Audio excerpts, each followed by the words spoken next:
the impact of technology on our economy and on your worlds. Is technology, Priya, suppressing the real rate? Is the bottom line that technology feeds into wage growth and all that, and it's keeping the real rate down?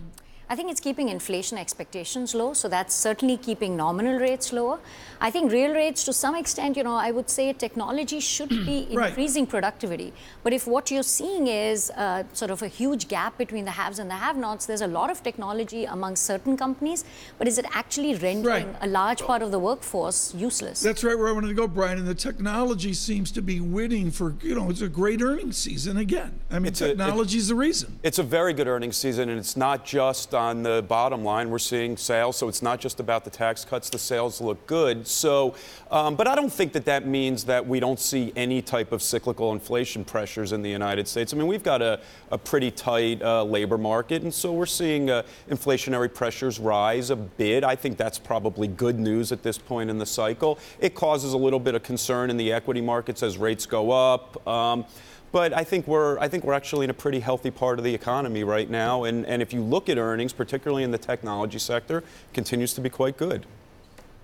Right, but is it the technology sector? Is it the fintech sector, Brian? Or are there any kind of like unloved parts of the markets that go into the future of the Internet of Things and things like that, where you can see good valuations?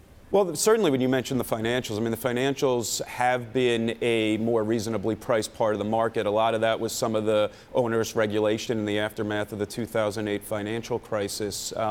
And you see some reasonable valuations in the energy market, master limited partnerships, these types of things. For the most part, U.S. equities don't look particularly overvalued. We had valuations a little bit higher. Companies have seemed to grow into those multiples. So, the equity markets are reasonably priced, particularly when compared to Treasuries. So it doesn't feel like the end of a market cycle. But to your point about the Internet of Things, I think what investors are underestimating is a lot of these big growth themes that are likely to take place over the next 5-10 years. I mean, there's a lot of things that are potentially growing rapidly within economies, even if the broad macro numbers are not going to be outsized. Yeah, Priya, do you agree with that? I guess I'm a little worried about equities if the Fed continues to do what they're saying, which is extend beyond what is neutral. So far, the interest rate market has sort of priced in the Fed path for this year a final neutral rate. I think what we're hearing from the Fed is they actually want to go above neutral, which means we're not talking about normalization, we're actually talking about tightening. That's what concerns me around risk assets, that when the Fed is above neutral, they're actively trying to slow things down.